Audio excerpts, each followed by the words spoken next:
The base is dropped on a new edition of Soccer Down here. It's a Power Hour edition, July 23rd. It's a Thursday. Days don't really mean anything anymore. It's kind of weird with just, it's like I have to double check to make sure I know what day it is anymore because Atlanta United played on a Tuesday this week, and that completely threw me off. One of the rare Tuesday editions. What, you're holding up a notepad to say what? This is how I keep track of what day of the week it is. I mean, I use this thing called a calendar.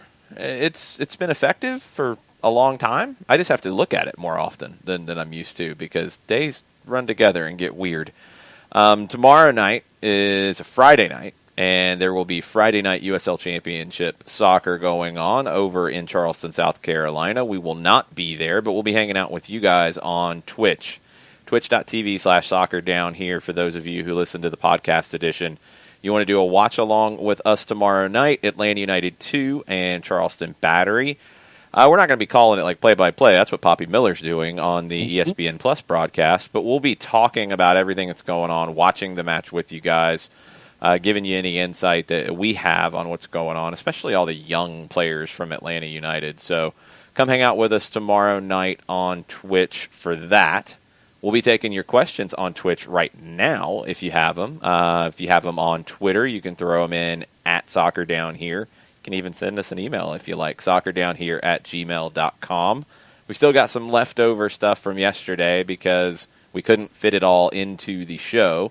We also have some new stuff to talk about. We have an NWSL Challenge Cup final to get into. We have the final games of the MLS is Back group stage tonight. LAFC Portland should be a fun one. Lots of stuff to get into. So John is in charge of picking what we get into, and it's all the floor is yours. Well, before we go back and take care of what happened yesterday in the timeline that we didn't get the chance to talk about yesterday, Bartimus Prime links us to Drake Hills. Apparently Gary Smith over at Nashville SC is having his conference call. And a couple of hours ago, Gary said in the conference call that he is preparing for a possible 18-game fall regular season resume, 9 at home, 9 on the road, starting mid or the third week of August.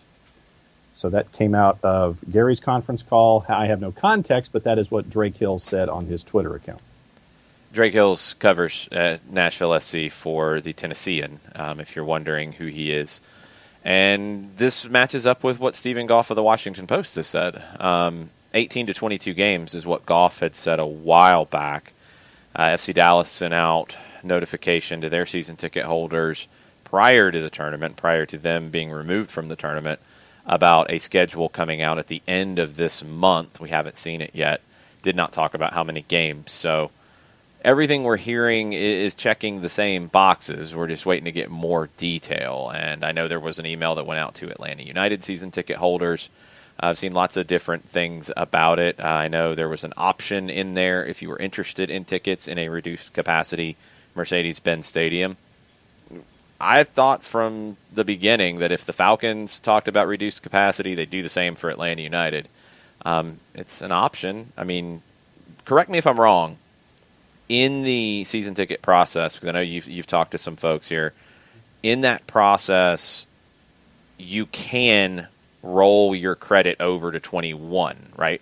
That is my understanding in conversations that I've had with season ticket holders, yes. Okay, so this is, if you're interested in tickets this season, you have to tell them you are interested. They don't know what the process is because it's all still up in the air, but you have to say, hey, I'm interested. If you don't say you're interested, your credit rolls over to 21, and then you're, I guess, at the back of the line for anything in 20 if you change your mind and become interested. Is that right? Yeah, then you wouldn't get your regular seats that you would have in 20. Well, because you deferred. Yeah, but regular seats, you can throw that out the window. You're talking about social distancing. So yeah, something close to where they're going to put you. Yeah, it's more like priority order, I would assume. So if you opt out and then you want to jump back in at the last, you're at the end of the line. Yeah, and opt out, it's just to opt out of either using credit or buying tickets for 2020, using the credit you've already paid for 2020 season tickets that haven't happened. Yeah. So, okay. So that's where that stands. It's an option. I mean, that's a decision for everybody to make. Depends on when these games are going to be had. I think it's hard to say what October will be like today. There's just, I wish I knew. I didn't think in March that it would be like this in July. And here we are. So I don't know. We're all figuring this out as we go. I mean, you've got Major League Baseball back tonight. You've had a positive test in Major League Baseball today with one of the teams playing tonight. Missed the outcry that we heard in some other sports. Didn't catch that. Saw a little bit, but didn't catch it in the same way. That's interesting. It's going to happen. I mean, we talked about it on 92.9 The Game today. You have the quarterbacks coming back to start their COVID-19 testing in the NFL, and you have other players then following. You're going to have positive tests there as you open camp. As you do your first round of testing, you have positive tests everywhere. I mean, as we've said, you have guys who are asymptomatic and don't know they have it, and they have it. So that's going to happen. This is a little concerning in the baseball situation because I believe the test was from 2 days ago. Everybody else who tested at that time was negative. But this one comes back positive, and there's no talk of anything stopping at this point. This is where you start to get into these, okay, what is the proper protocol? And nobody knows. I mean, let's make that abundantly clear. Nobody knows. People can tell you they know. Nobody knows exactly in this case what you're supposed to do because we've seen some leagues say, okay, game's canceled, postponed, we'll make it up later. We've seen some, and the training situation that Atlanta United had, it's, okay, let's follow up the test to make sure the positive is accurate.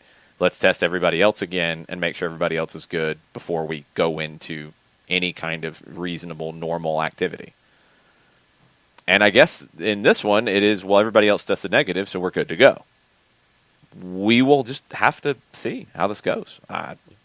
I don't know enough to say that it's incredibly wrong, but we haven't seen it done this way yet, unless I'm missing something.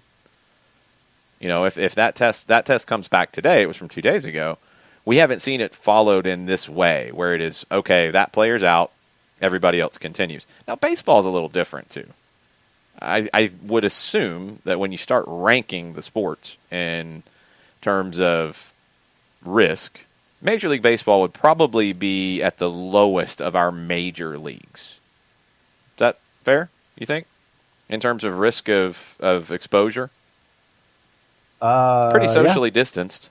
Yeah, you are. I mean, because basketball is contact, football is collision, hockey is collision. It's not collision. I don't think the collision's the issue. I think that's a fallacy. I think it's about being around somebody for extended periods of time. It's not about collision. I mean, if you run into somebody, that's low risk. It's if you stand within 6 feet of somebody, nobody's wearing a mask, well, the huddles, that's high risk. Yeah. Football. No, football's the worst of them, in my opinion. Yeah. Football's the one that Agreed. I'm the most worried about because of how the game is. Huddles, I mean, you're going to have to do huddles differently. The offensive line, the defensive line, like there's just so many things that football is the one that I worry about the most. Baseball is the one I worry about the least. Yeah. So, and they're going first in all this. They're the ones who are traveling in this way. And no, they're not going first period. I know that Alex Rodriguez kind of forgot that MLS is back. I mean, it's in the name of the tournament. And the NWSL has been back. And he said that baseball was the first sport back. Well, no, Alex Rodriguez, you are incorrect. And that's kind of embarrassing to say on CNN. You look kind of foolish. You also weren't fact-checked on it, and that's not good either. But we'll see what happens. Because the way it goes for Major League Baseball, it is important to at least keep an eye on if you're not a baseball fan, because what they are doing is what MLS is talking about doing in terms of playing in home markets. The fan part of it is going to be up for debate, and that could change. It could be different market to market. But also traveling and just everything that goes along with it. Baseball is the first to do that outside of the USL Championship, which was also forgotten about by A-Rod.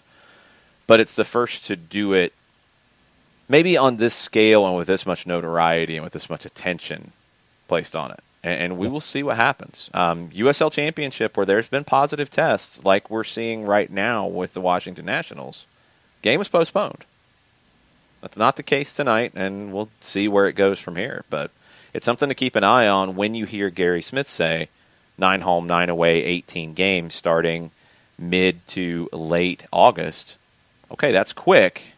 You got to figure this out. You got to make sure that it's going to work. You got to see how baseball learns from it.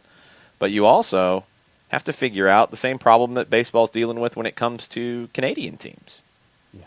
You have a Major League Baseball season that's starting in, little over an hour, and you have a team that's homeless.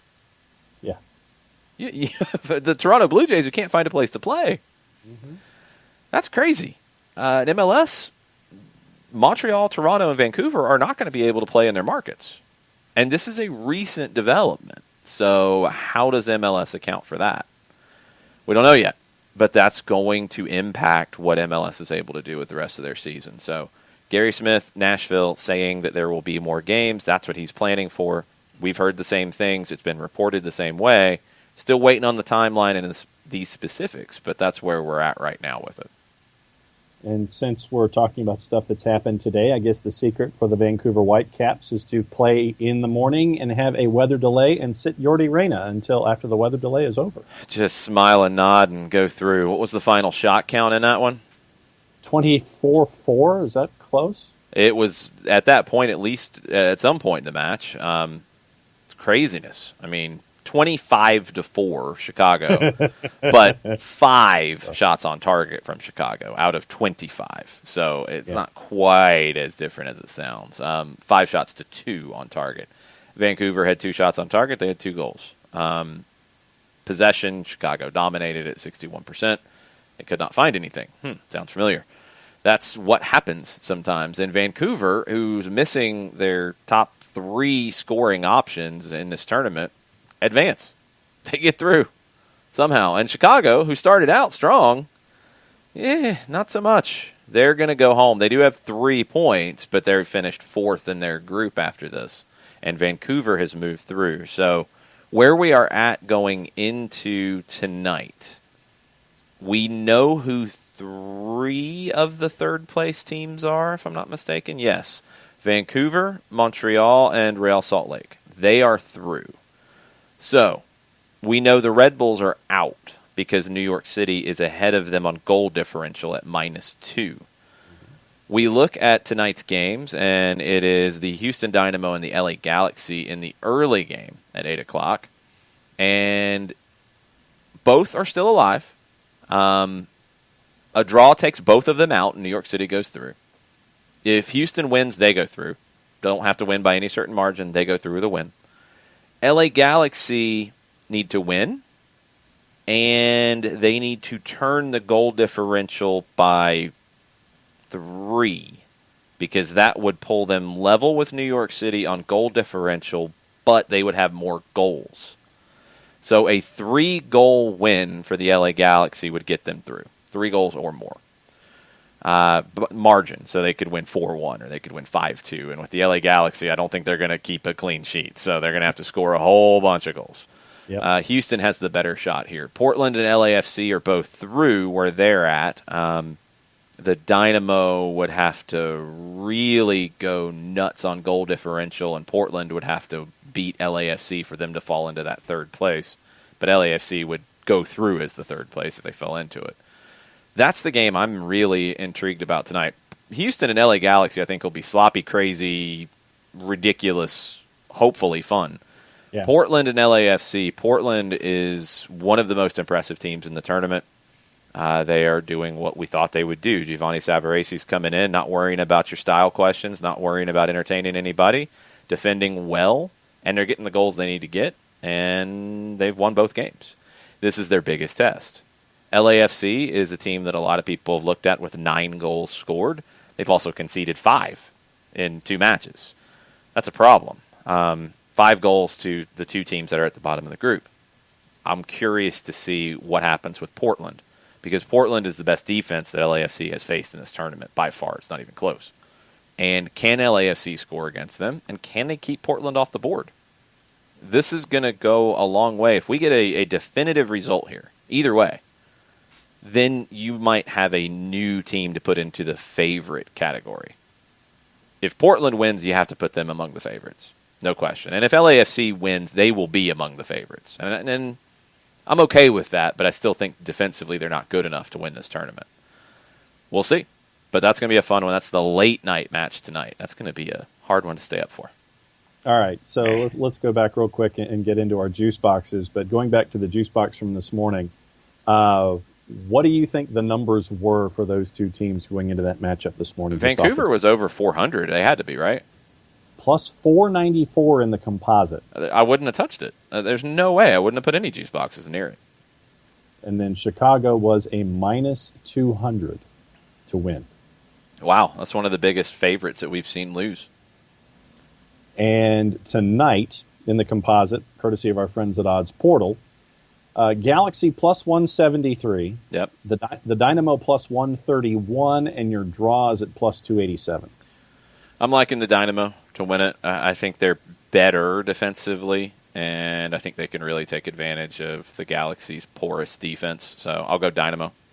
Late night, LAFC minus 152 against Portland.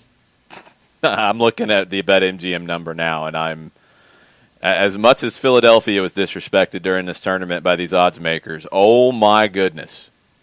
The composite from our friends at Odds Portal is plus 353. What does BetMGM say on the ISO? Plus 400. Oh, good Lord! Giovanni Savaresi's going to cut somebody. All right, that's number one. And Gio will absolutely cut that out, and he doesn't need a screenshot. He's going to print the page out, cut it out, blow it up, make a poster, hang it up behind the bench, and yell every time during the game, plus 400, plus 400, plus 400. Kick him again, plus 400. That's... Oh, my God. That's insane. That's crazy odds. That is a six-pack of cranberry juice boxes if ever there was one.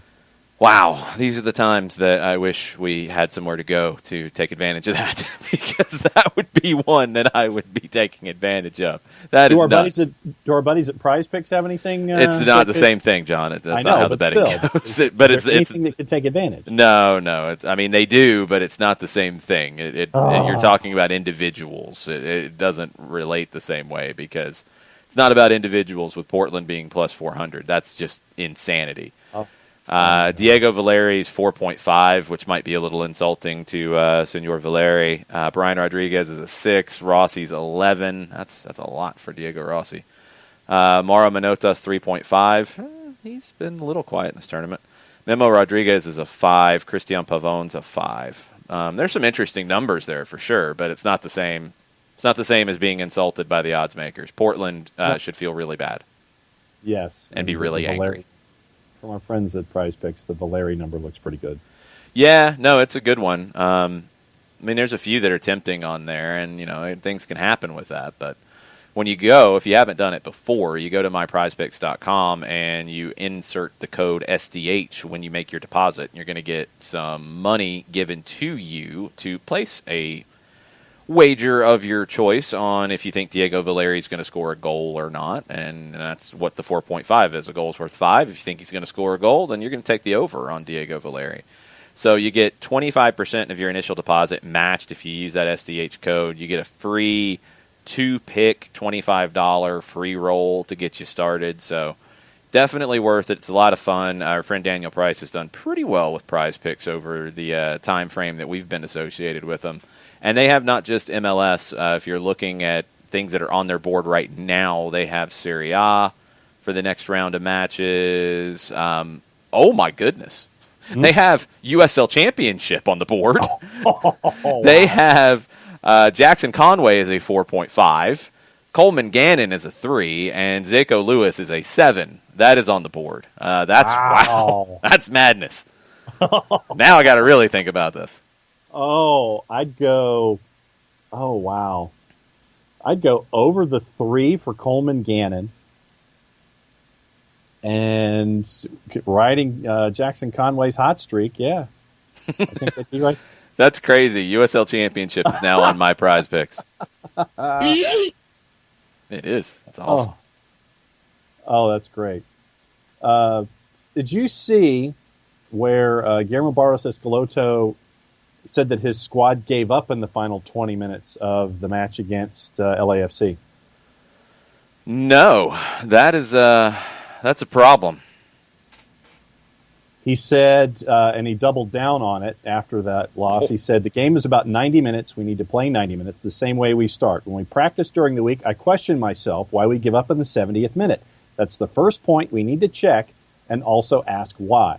And it can't happen again in any games. As long as I'm the coach, I don't like that. We need to play 90 minutes, serious and professional, and we need to try and defend the shirt of the club we have for 90 minutes. Wow, that's laying down a marker right there. Mm-hmm. Says we need to talk, and everyone's always playing on the pitch, has to be ready for 90 minutes. Even if you're losing by 1 or 2 goals in the last 5 or 10 minutes, anything can happen if you're in the game. When you give up before it's time, it's bad for the team. Wow, that's pretty. That's for just clear. Everything. That's just clear right there when you're saying when you give up. Wow. Uh-huh. We'll see what the response is. We'll be very interested to see what the response is. The Twitch crew is hanging out. Lots of folks. Thad Dooley says hello to everyone. ATL2 Madtown says, hello. Do you have a moment to discuss our Lord and Savior, John Gallagher? I like to discuss John Gallagher. He's a fun player to watch. I was really happy for him. That was about the only thing I was really happy about in that Tuesday night match. But John Gallagher's a guy that has really delivered in every position he's been put into. And that's not easy to do. I mean, this was a player who came in from Notre Dame as a forward, turned into a winger in a 4-3-3, then turned into a right back and a right wing back, and now a little bit of center back, and he played in the central midfield for Aberdeen, and he's delivered. And he's a hard worker, and he's a quick, talented player. I think he's got a future. I do. I've said this for a while. Like, I thought he would get an opportunity sooner than this. Yeah, he delivered, and I hope he continues to get opportunities because that was strong in a moment where you needed somebody to give you that. He did. Badgermon will be hanging out with us for the twos tomorrow night. Atlanta Phoenix has been watching the Pittsburgh Indy match on the DVR. Andrew Carlton did not play in that, but Atlanta Phoenix said that the announcers had tons of praise for Mr. Carlton. Go to the end of the game. Okay, go to the end of the game. I mean, You probably have seen the score. I don't think we can go spoilers at this point, John. This is not 1994. Go to the end of the game. Jeez. Oh, good grief. Okay. I'm not going to say it. You can look it up, USLChampionship.com. I'm sure the highlight's been everywhere on Twitter since then. Yes. Had the rollover option correct. Thank you, KFC. Thank you, everybody else who's been discussing that as well. Shiva thinks that, well, after some thinking, Shiva thinks that Atlanta United misses Darlington Nagbe the most. I'm not 100% sure of that. And I think, you guys who listen have heard me talk about all of this for a lot lately. But it's hard to make a definitive diagnosis on it just yet. It really is, because it's such a short sample size. It's such a short period of time. Nagbe is a player that, any team would miss. I think earlier this season, and what I need to do now that we don't have any games coming up, I need to go back and watch like the Motagua game at home, even the game away, watch the Nashville game, and look back at the way the team functioned in those games, because my memory was that the midfield, and I'm including the two number 10s in the midfield, the midfield functioned much better in those games than it did in this tournament. I don't remember the same issues that has been the new rallying cry about the midfield. I don't remember those same issues being glaring earlier this season. And I remember that one of the reasons it seemed like that was happening was typically it was Ezequiel Barco dropping deeper to create a midfield triangle at times, and Pity Martinez would step up higher and pair with Joseph. So it turned into a 3-5-2 in some ways. And occasionally Pity would drop in and Barco would stay higher. But you were the two central midfielders who felt isolated in this tournament were getting help from Barco, usually sometimes Pity. That's got to come back because teams can play through that, and it is harder to play through the middle if that group is not connected.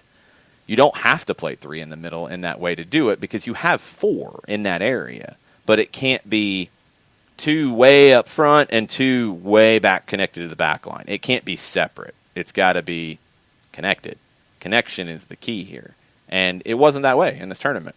Nagbe helps you with connection, don't get me wrong, but I don't think it's as simple as a player. I think it's more of the connection between groups. I don't think one player changes it. I do think that getting the right chemistry between those two holding midfielders needs to be better because I don't know if Heinemann and Adams ever found it. Can they? I think they can, but they haven't.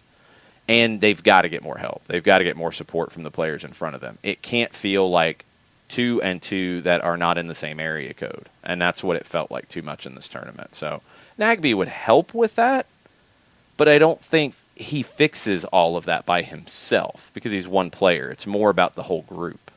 And we'll have to see. But I need to go back and look at those games earlier because it did not feel disconnected.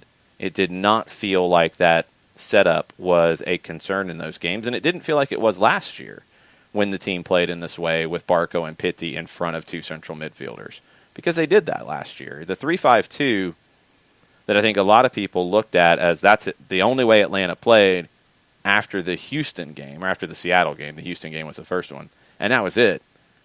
You had variety in that 3-5-2. You had games where it was far more of a 3-4-3 or a 3-4-2-1 if you want to get really specific. And I don't remember these issues that we saw in this tournament with those games either. Not the NYC game at home last year, not the Portland game away. So I want to look back at those games now that these games are fresh and compare a little bit mentally. So it's hard.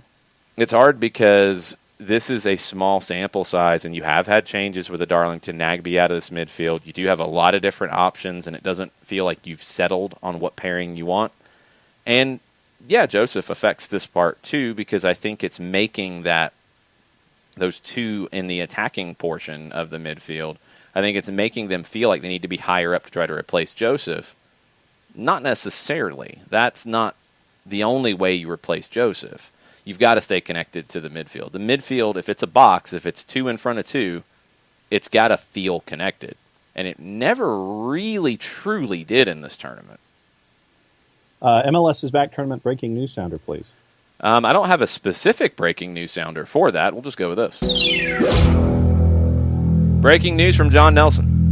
DC United midfielder Felipe Martins has been suspended for one match and issued an undisclosed fine for serious foul play against Montreal Impact defender Victor Wanyama in the 35th minute of the DC United match against Montreal on July 21st.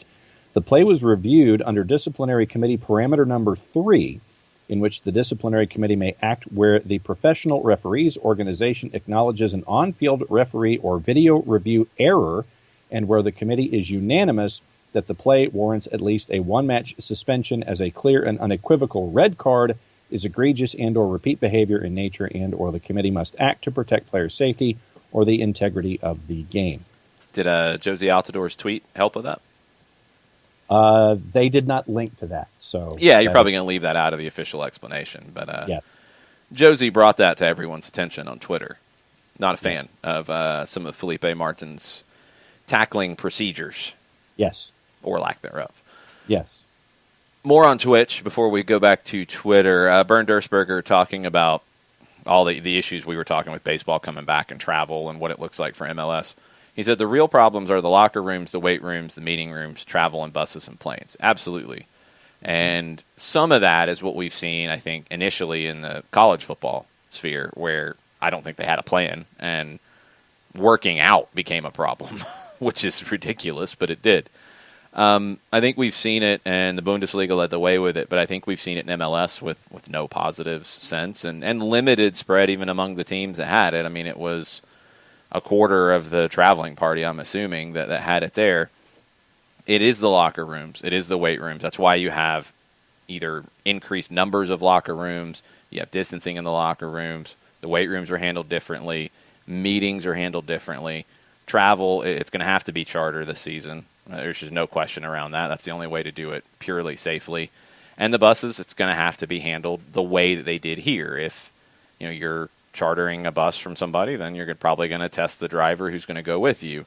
Or you're going to do the plexiglass to keep them separate from your players. And there's ways to do that. And if you have to take 2 buses to do that properly, then you have to take 2 buses to do that. Those things, and I think this is it's what I'm realizing, I think it's probably what most people are realizing, is you have to be thoughtful and switched on with all of this at all times. I mean, I've never been like a germaphobe, but now, I mean, when I'm anywhere, it's okay, what am I touching? What's that? It's being germ aware, I guess, instead of a germaphobe. No, I'm saying I've never been that, and it's not right. It's not so much being germ aware; it's being aware of what you just touch, and that's where I'm at with it, and aware of who I'm around or how close I am, because I'm not trying to be around anybody.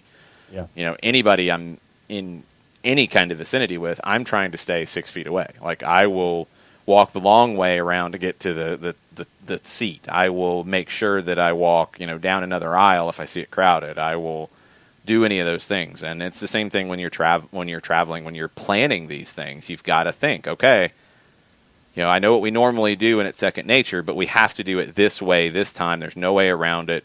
No cheating on it. No saying, what's close enough. No, you've got to be vigilant on all of it. On Twitter, going back to some of the stuff yesterday that we didn't get to before we signed off, Turner Kirby's got a couple in the queue. Okay. So his first couple of the couple that are in the queue. He says the hashtag DeBoer out crowd is back in full force, and it's just as laughable, if not more so, than they were bringing it out last year. I don't think any MLS coach should be fired for on-the-field reasons this season. Europe is different. You had a good grasp on the teams. By the time the season was stopped, and more than likely, the manager was a dead man walking by the time the stoppage happened. But you can't judge a coach, especially a coach that won 2 trophies last year, on a season that was stopped after 2 games for 4 months. It's pretty harsh to do that. I think even with teams that lost their form in Europe after the restart, it's kind of harsh if you went into the tank after the restart because you're dealing with something you never dealt with. It's tough. I mean, I'll tell you the part that I find laughable. I don't think all of it's laughable. It's understandable. It's being upset about the results, and everybody is. There's nothing wrong with that part of it. The part that's laughable to me is some of the comments that have come up are exactly the same comments that were said in April of last year, or more frequently said before the season started last year, and they've been rehashed multiple times with data that shows you that they're not necessarily true. I mean, you didn't fall into 2 trophies. It wasn't an accident. You didn't change the shape and the formation multiple times last year to continue to make it better. You didn't make good substitutions to change matches in the run of play.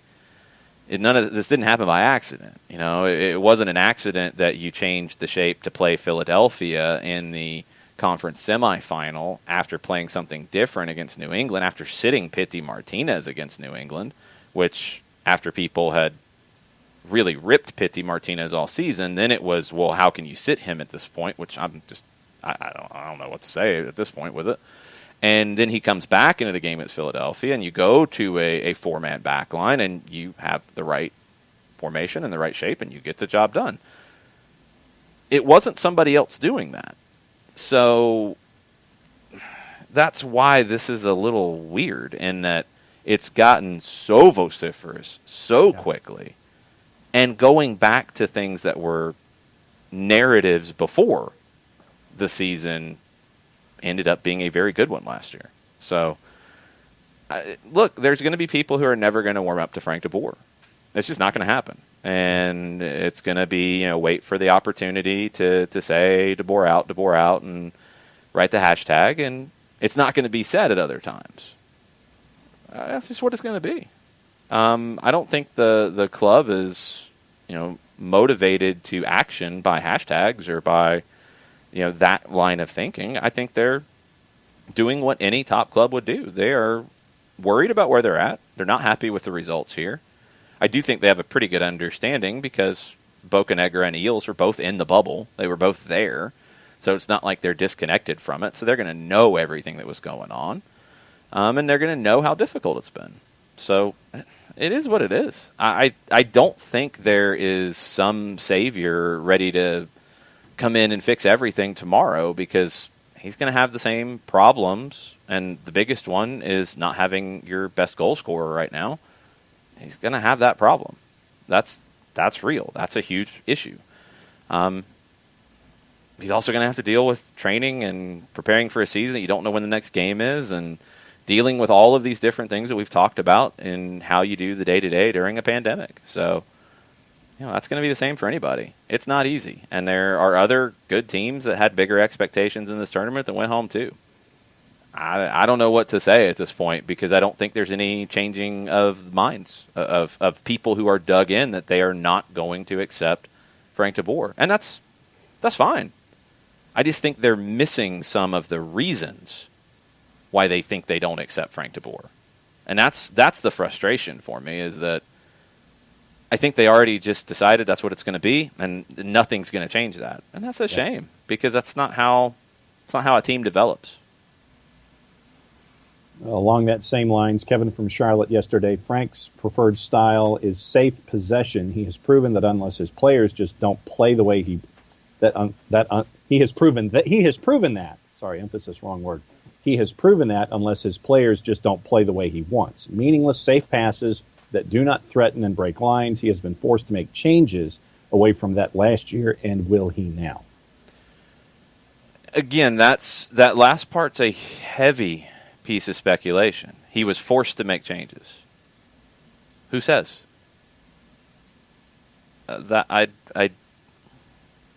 Who said that? Did he say, I didn't want to change, but I was forced to change? No. The players didn't say he didn't want to change and we threatened to leave if he didn't change. That hasn't been said. That is speculation. I don't know what to tell you if that's the way. And I know, and Kevin's been consistent. We've talked plenty of times on Twitter, social media. Kevin's been consistent. I can totally respect that.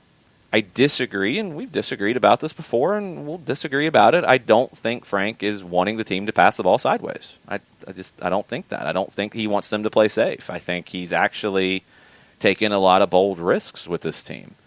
I do think that possession is a priority. He's not the only manager that thinks that way. I do think that he doesn't want to risk turnovers in bad spots on the field. And again, that's not unique. I do think at times this team plays like they're thinking too much. And is that coming from him because of the things he stresses? Very well could be. But I don't think he wants the team to be boring. That doesn't make any sense. I don't think he wants the team to not create a number of chances. It doesn't make sense. I do think he wants the team to be responsible with their possession. He doesn't want to have bad turnovers, and he wants them to win matches. And this is where some of the, I guess, just the back and forth and the confusion happens, because when he was winning matches, not really playing that different than he did in this tournament, just it was better, it was more effective. There wasn't a whole lot of complaints about the style. But when the results aren't there, the style complaints come back. The issue is the results, in my mind. That's always going to be the number one thing here. The style is important, and it has been laid down that it is important. And I think the narrative, and this is my opinion, and I know it's different from some people, and that's completely fine. The narrative is that Frank de Boer coaches boring soccer. And I don't think that matches up with all the soccer we've seen. I really, truly don't. They finished third in goals scored last year.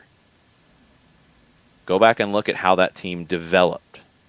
I think the style that Frank wants to play develops over a season. and it gets better as the season goes on. That's why it's really hard this season because of the way it is. We'll see. We'll have to see. And any manager at any club has ups and downs. Gwen agrees. Yes. Any manager has these kinds of things that happen. It's not new. Everybody. Klopp had problems early on at Liverpool. Had an 8th place finish. They stuck with him. You saw what you got. Pep Guardiola, everybody said he couldn't adjust to England first year. Can't do it. Nah, his style doesn't work here. Oh, it did. But then he didn't forget how to be a manager this year either, which is what some people would lead you to think when they finished second. They just didn't have as good of a season as Liverpool did, which was an amazing season. Mm-hmm. That's the game. That's the game. I just think sometimes for some reason it gets really weirdly personal when it comes to Frank, and I don't know why that is. I'm guessing it has to do with the European narrative. I'm guessing it has to do with Crystal Palace and Inter, even though they have nothing to do with what's going on here now. Yeah. I don't know. I don't know. But there are people who will never accept Frank de Boer as a manager that they have affection for, and that's fine. But just be fair about it. That's all that I hope, is that just be open-minded and fair about what you're seeing, and don't let that color how you feel about the team as a whole, the club as a whole. If you don't like his style, okay. It happens. I don't think it's nearly as bad as some people try to lead you to believe.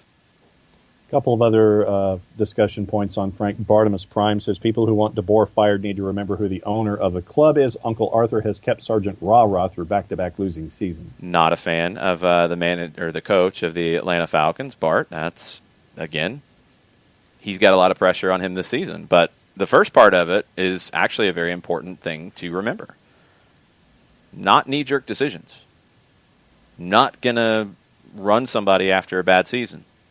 He's going to err on the side of consistency. That's served him really well in his professional life. That's what you're going to get. So, yes, know that. I don't think it's... I know Bart intended that to be the negative because he wanted to take the shot at the Falcons side of it, and I get it. But, yes, that is absolutely part of the process. And that's something to consider here. You're not going to react rashly to a bad tournament that didn't exist before this year. You're not. You're going to give somebody the opportunity to get it right. This year is, I thought last year might have been the year for Quinn. It was his last year to get it right. It started horribly, horribly bad. It finished well, but not good enough to get into the playoffs. That's what earned him one last chance, and I think that's where you're at. So we'll see what happens on that side of it, and I think what's happened on that side of it does affect the mentality of you're not going to make rash decisions. You're just not. Malpinjo is in this evening, and I'm trying to find... okay. So that's what I thought it was. Five Stripe Ball is listening to Document today while mowing the yard, and it led to this question. Okay.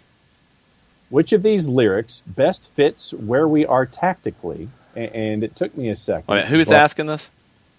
Malpinjo, Five Stripe Ball. Okay, that's awesome.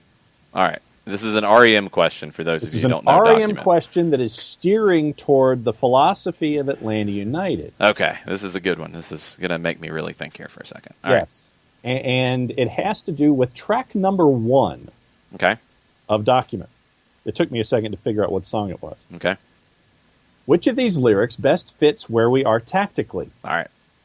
The time to rise has been engaged. Your better best to rearrange. Okay. Or what we want and what we need has been confused. And the question is, where are we tactically? Which of these lyrics best fits, I guess, who we are tactically? Because there's a word missing. It says, which of these lyrics best fits we are tactically? So It's either who or where is the word that's missing. Either way, I gotcha. That's a good one. Finest Work song, and yes. I'm probably going to go with the latter, because the second one is a little bit more of where I feel it is confused at the moment because it looks like they're playing in a confused manner because of a lack of communication, a lack of, if we're going to start referencing bands, a lack of synchronicity. How about that? Yes. It doesn't look like it is, there's no chemistry. And that's got to change. I don't have the problem with the tactical decisions as much as most. It's more about the relationships on the field that don't seem to be clicking because I think they have in this formation before, and they're not now. So that's where I'm at with it. And then Five Stripe Ball continues a little later on and says most folks on here would pick track number 6 from Document right now. Which one is 6? It's the end of the world. As we know. That's good. That's a good one, Malpinja. I like that. All right, we got a bunch of stuff on Twitch. Let me get to this before you finish up with Twitter. Right. Because we're going to wrap up just a little after 7 o'clock. John's got an appearance. I'm, of course, back talking on 92.9 The Game at 8 o'clock, talking to John Chuckery because I haven't been there enough today. Really? Thank you, Alex Pacine, for listening on 92.9 today. We barely talked soccer. It was actually kind of interesting. We talked more baseball than I've talked in years. So I'm intrigued by this baseball season because it doesn't make any sense. If you've ever followed baseball intently, you're thinking patience, you're thinking long-term development over the season. Nah, every game's worth like 3. Yeah. So it's going to be so weird.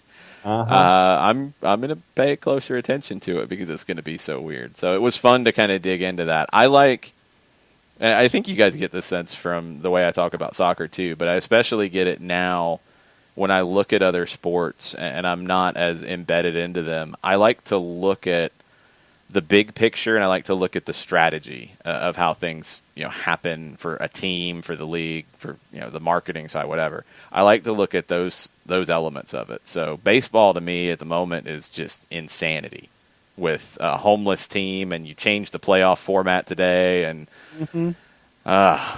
everybody's a wild card. You get a wild card. Everybody's a wild card. You got the trade deadline. Show and the selection show is amazing. You got the trade deadline in like a month. I mean, my opponent.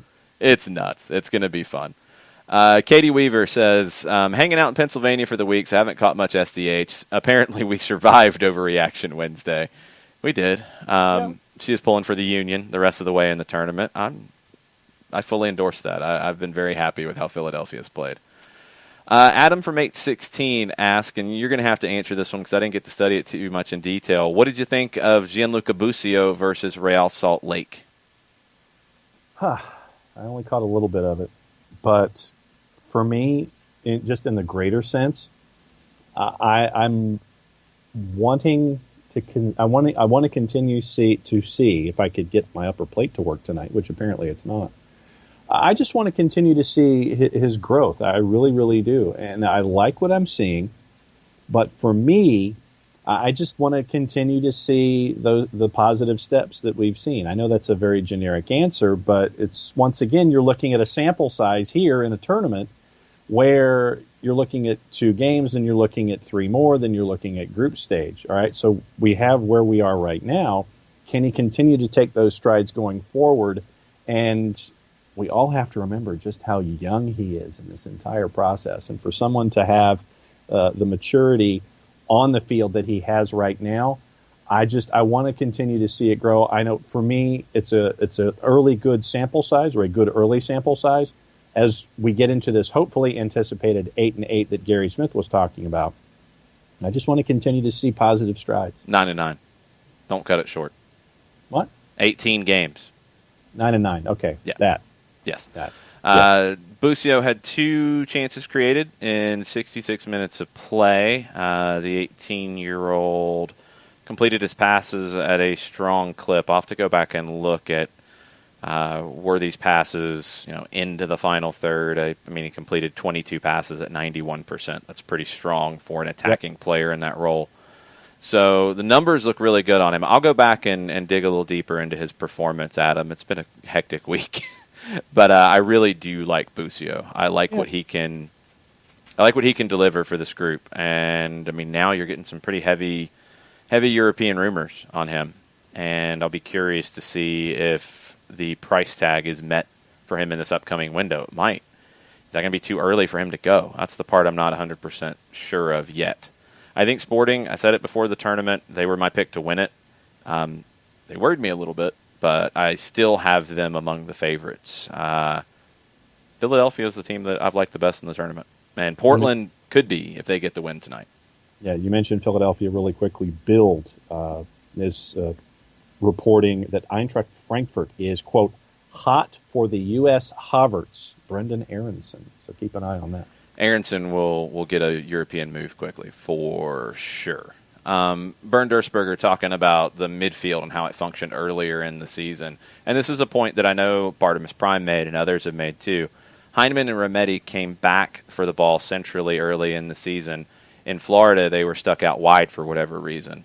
That's definitely one thing I know it's been pointed out from a number of sources. They've been the central midfielders instead of, and I was including it with the two number 10s because I think they need to be connected.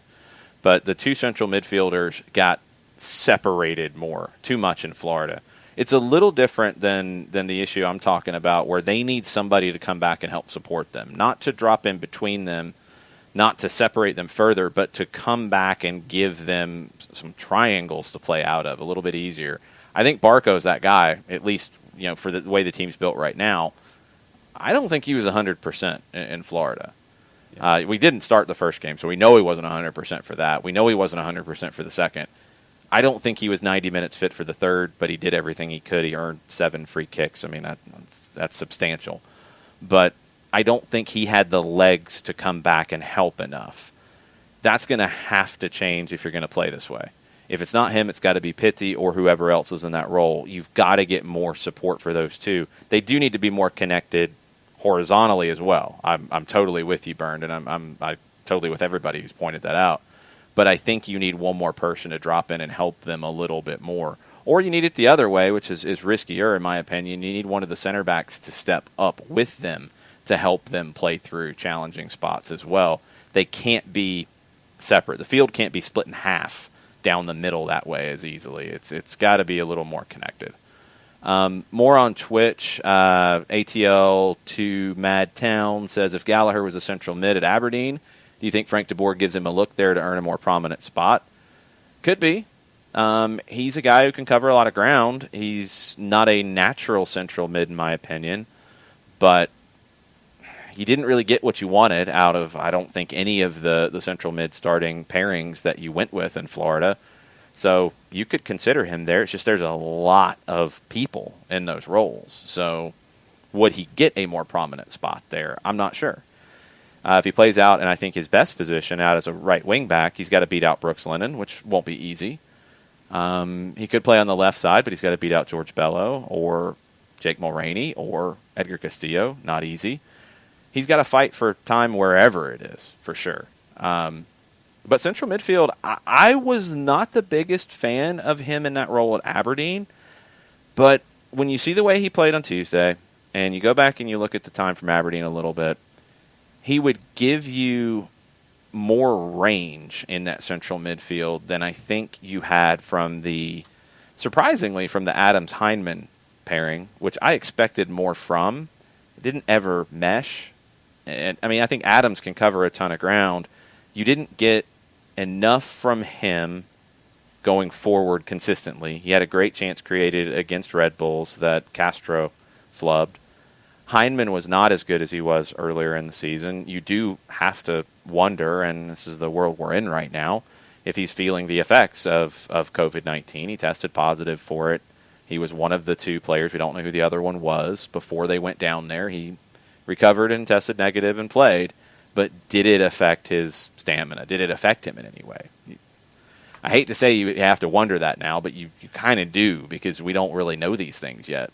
He didn't look like he did earlier in the season. We know that much. And you didn't get what you needed out of that. Lorenowitz and Remedi could have been better, but we didn't get to see it 11v11 for very long. So that pairing has to get sorted out, and it has to be down to the chemistry. And Bernd is right. Everybody who's pointed this out is right. It can't be so separate left to right, but you've got to get some more help one way or the other, and sometimes it's one or the other. You've got to get some help from one of the number 10s dropping in. You've got to get some help from maybe one of the center backs pushing into that to help them advance the ball forward and help them play out of the back and not have to, just go down the flanks. They need some alternatives as well. Turner Kirby talking about testing results and college football. He said he's seeing a bunch come back with zeros in CFB. Not saying that the season is happening, but it's good to see those come in after the high numbers we saw early on. Wonder if teams and conferences have started to implement more strict protocols that just haven't been brought to the public. I think that part's definitely true. I mean, it's got to be.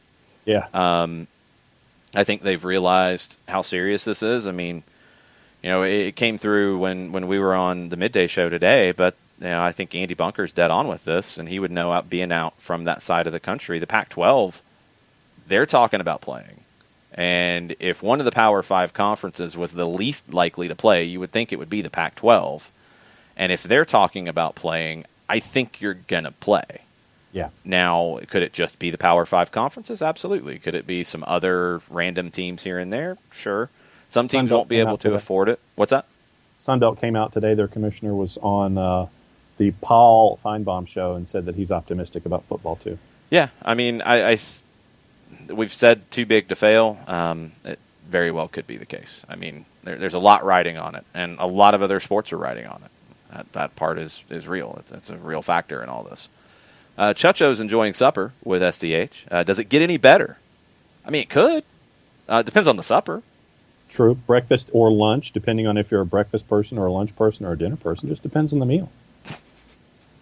Yeah, that part's true. What's your favorite meal of the day? Does it coordinate with what we're doing? Because some folks will have brunch when they're watching us later in the morning. Some folks will have breakfast when they're watching us early in the morning. Some folks have dinner when they're watching us now. Just depends on what your favorite meal is and if it coordinates with when you're watching. I'm not wrong. Okay. Bandit. All right. Atlanta Phoenix. Speaking of the season after the tournament, I wonder if the 3 Canadian teams might stay in Orlando for the rest of the season. The infrastructure's in place, but that's a big ask for the players. Yeah. I agree with that. Personally pulling for all 3 Canadian teams to go as far as possible. I'm fine with that, too. If I had to pick one, which of the Canadian teams do I like the best? Montreal. Maybe it's just because I like Montreal the best. It's not because of Thierry Henry. Which he's been better than I thought he would be. But no, I think Montreal is a city I like the best. Okay. And we've had issues with Toronto. I can't pull for Toronto. Yeah, so I was going to say, it's either going to be Montreal or Vancouver for you. Yeah, I got to draw the line. I do like the Couch Ultras, so maybe they get my support. I am definitely in baseball pulling for the Gypsy Blue Jays. Yes. And good grief, Dr. Fauci cannot throw out the first pitch. That's what I figured. Oh. I figured it was going to bounce. Oh, it bounced almost into the dugout. It was bad. What, it was Kanye like? It was off to the side and up the first base line. It was woof. Oh, no. Oh, that's not good. Disappointing. Yeah, never good. Turner's never going to lay off the COVID Cup account. All good, man. I have no problem with that because that whole thing proved to be ridiculous. Oh, do your thing.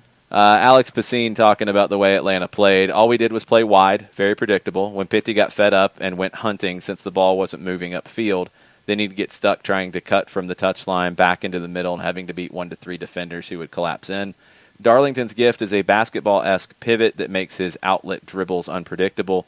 D didn't have to go wide over and over because he could fake and then eat up empty space in the middle. It's a good point. His movement on the ball would help some of the issues. I think it's bigger than just him. I think it's bigger than just Joseph. And I think Joseph is the key to just everything clicking because of how impactful he is with the group. But I think it's bigger than one player. I said it this morning on the morning show, and I'm pretty strong in believing that it's a lot of little things as opposed to a bunch of big things. I think it's a lot of little things.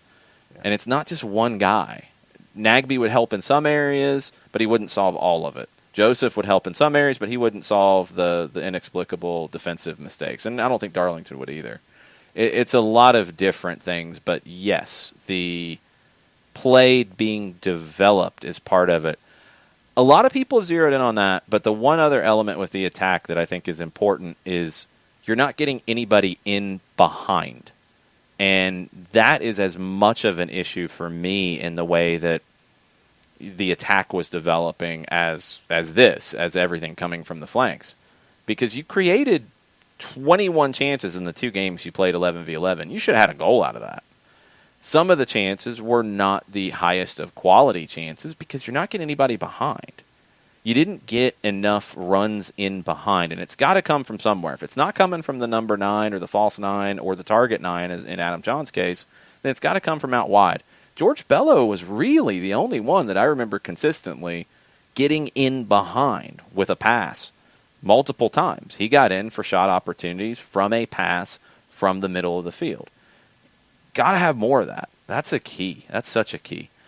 Adam, talking about Sporting, said that Russell's so unfit. Can he get fitter? Can he help this team? Because I still think they can win the thing.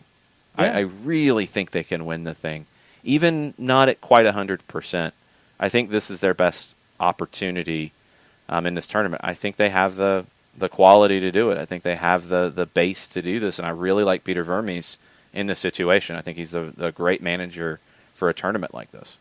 And in his initial interviews, he did not include his team as a favorite. Well, of course. That's exactly. He knows what he's doing. Uh-huh. You don't do that. Lots of different comments. Thanks to everybody from Twitch who's hung out tonight. Y'all are having lots of great conversations that we're kind of jumping in and jumping into. Stizzle A with a question on Twitch. I need a break from Atlanta United and have been getting into soccer documentaries this summer. I've seen all the popular ones: Sunderland, Barca, Juve, Manchester City, etc. What are some must-watch ones? Is the Tottenham one out yet? No, it's not out yet. You would have watched it if it was out yet. True. Like, come on. The Leeds documentary is one. If you haven't seen that, Stizzle A. That one's awesome on Amazon Prime. Yes, that's it's a good one. Last season, but it's really good. I really enjoyed it. Shelley Ray recommended the Maradona documentary. It is on the HBO platform. I think it's still there. I don't think it's on anything else right now. I think they still have the rights to it. Give you a couple 30 for 30s. The Hillsborough 30 for 30 and the 2 Escobars 30 for 30. A very underrated one that I love is, I can't remember the name of it. It's about Osvaldo Ardiles and Ricky Villa. Oh, yeah. Who played for Tottenham during the Falklands conflict. And it's an incredible documentary, even if you don't know much about those two guys from Argentina and the history of it. Really, really well done. White, blue, and white. There you go. Really, really good. Highly recommended. Yep. Shooter McGavin hates Philadelphia. Not a fan. Get ready for the Big Bruce tour is what Shooter comes in saying. There you go. The Big Bruce tour. That needs to be on a T-shirt, Big Shooter. Bruce Come on. tour. Make that happen. You got to have the Andy Frost voice. It's the Big Bruce tour. Big Bruce tour. That's amazing. The monster truck announcer has to do that one. Bruce. It's the Big Bruce tour. That's amazing. Stizzle is picking Portland to win the thing, or Minnesota. That's one we haven't talked about. That's a good shout. I like that. ATL2 Madtown is saying San Jose, or a soft spot for San Jose at least, and I totally agree with that because if I didn't, Jarrett Smith would throw things at me. Yeah, well, he'd probably still throw things at He would. He does all the time. I'm used to it. Turner Kirby has a July entry for Soccer Photo of the Year. The Liverpool released photograph of them after the confetti and all the light shows, and then with the trophy. Up the Reds, that is all. Good evening to Turner and to Nathan Pugh. Tafka, in discussing the Charlotte color scheme, nickname, and all that stuff. Yes.